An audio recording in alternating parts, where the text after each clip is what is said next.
श्रीगणेशाय नमः। श्रीदत्तात्रेयाय नमः। अथ बोधरहस्यम्।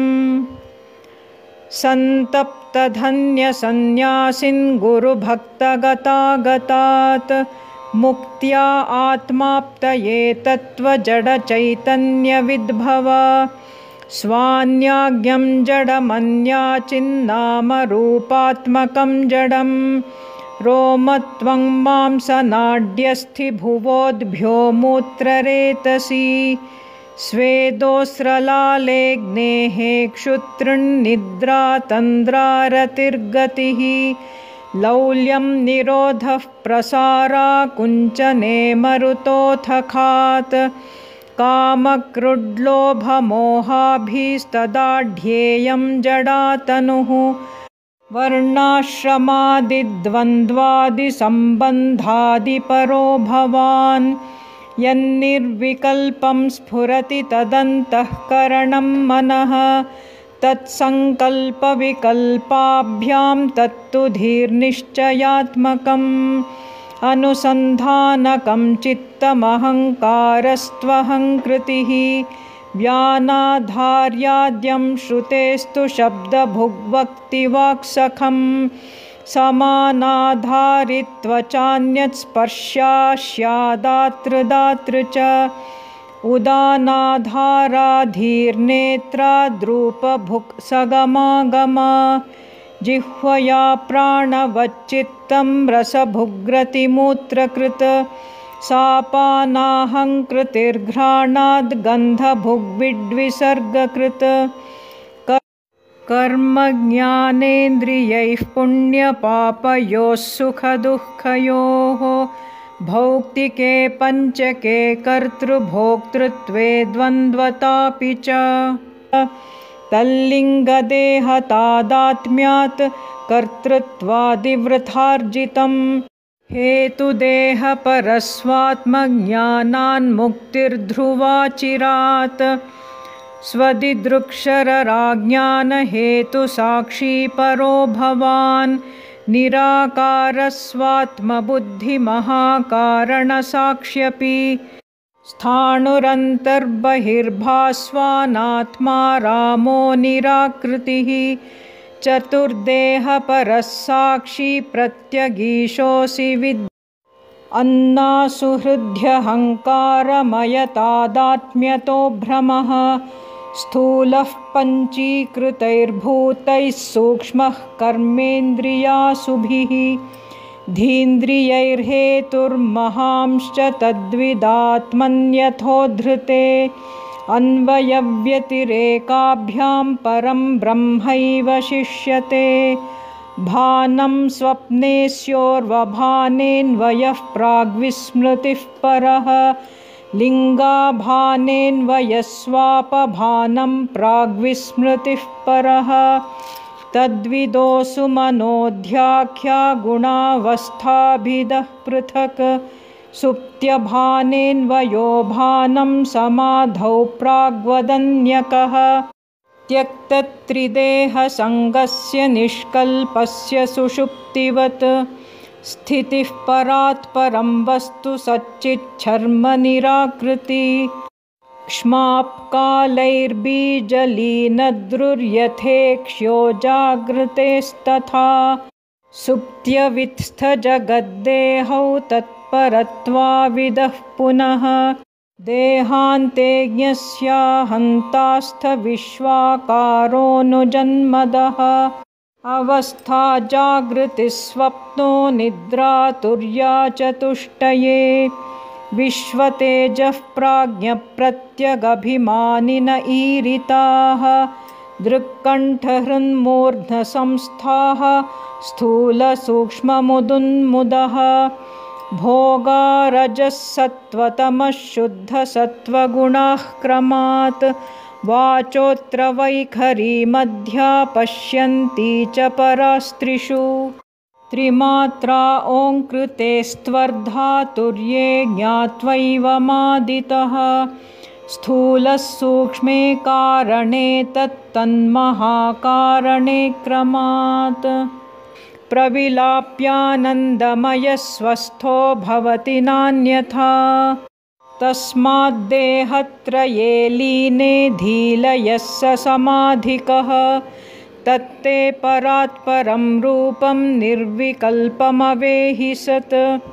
घटादिवद्योर्जीवस्य विद्योपाधिस्तु तत्क्षये खस्थद्योवत्परात्मत्वं जीवत्वं लीयते चिरात्।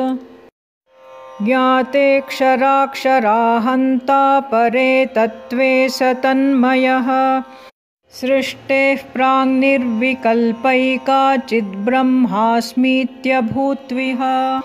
स्फूर्तिः खे वायुवत्साद्या मायाद्यस्तज्ञ ईश्वरः तत्र विश्वोद्गमेहाभूत् सान्या मायाथ तत्र तु। जगत्स्यामिति सङ्कल्पो भून्महत्तत्त्वनामकः विद्या विद्ये उभे माये तज्ज्ञौ सर्वेश जीवकौ। जीवो विद्यावृतस्वाज्ञो महतोऽहङ्कृतिस्त्रिधा क्रियाज्ञानद्रव्यशक्तिरजः सत्त्वतमो गुणैः। प्राणेन्द्रियान्तःकरणभूतान्यासन् क्रमात्ततः ततो लोका विराट्तैश्चिदंशात् कार्यक्षमोऽभवत्।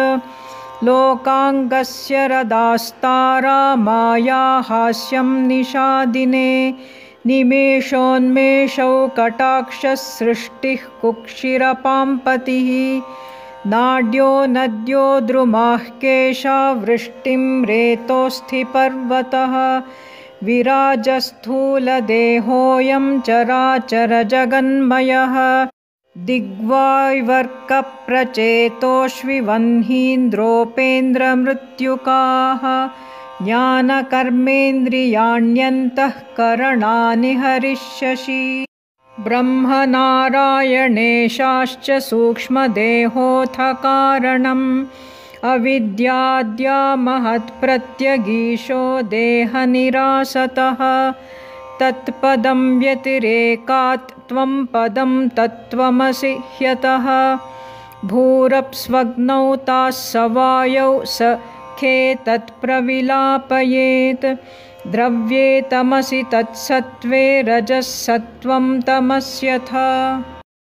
अहङ्कृतौ तन्महति साविद्यायां लयोद्वयोः साद्यायां सा ब्रह्मणीत्थं त्वं पदं व्यतिरेकतः। व्याख्यारूपैकसद्वस्तु सृष्टेः प्राक् चाधुनापि तत्। त्वं श्रोत्रात्मेन्द्रियातीतमस्यैक्यमनुभूयतां सृष्टेः प्राक् सच्चिदानन्दरूपोऽद्याहङ्कृतेर्लयात्। प्राग्वदूर्ध्वमपि दृक्त्वं या सृष्ट्यस्तित्वकल्पना। गवाधाराहङ्कृतेः प्राक् स्थानाभावान्न साध्य चेत्। तद्वत् क्वास्तित्वमेकोऽतो द्वितीयो ब्रह्मचिन्मयः। ब्रह्मबुद्ध्याद्वयाभावाद्देह्यहङ्कृतिसंशयात् शिष्यतेऽत्र निराकारः क्वाख्यारूपात्मकं जगत्। स्रग्भोगिवदृष्टमपि ज्ञानदीपान्न ते भ्रमः। ज्ञानं त्यक्त्वा दृढाभ्यासी भ्रमेणापि न युज्यते। सृज्य ह्यभावः प्रागूर्ध्वं तद्वद्ब्रह्मणि चास्यतु। अभावाच्छून्यतां मयि तज्ज्ञसच्चित्सुखात्मक। भास्वान्नित्यः प्रबोधोऽयं वेदा भ्रान्तहितैषिणः। साधकान्यद्वा कार्याणि साध्या भावान्न कुर्वतः। भगवद्वाक्यतोऽसक्तः कुरु वातैर्न लिप्यसे। मनो विनापि ज्ञातासि ध्यानादेः किं प्रयोजनम्। अदेहप्राणहृद्धर्मः प्रारब्धाशीः सुखं वस। इदं रहस्यं बोधाख्यं तज्ज्ञो ब्रह्ममयो भवेत्। अदेहप्राणहृद्धर्मः प्रारब्धाशीः सुखं वस। इदं रहस्यं बोधाख्यं तज्ज्ञो ब्रह्ममयो भवेत्। इति बोधाख्यं द्वितीयं रहस्यम्।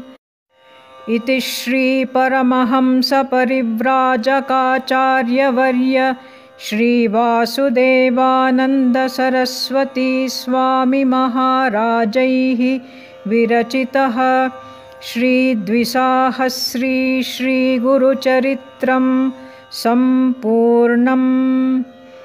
मङ्गलं गुरुवर्याय दत्तात्रेयाय मङ्गलम्।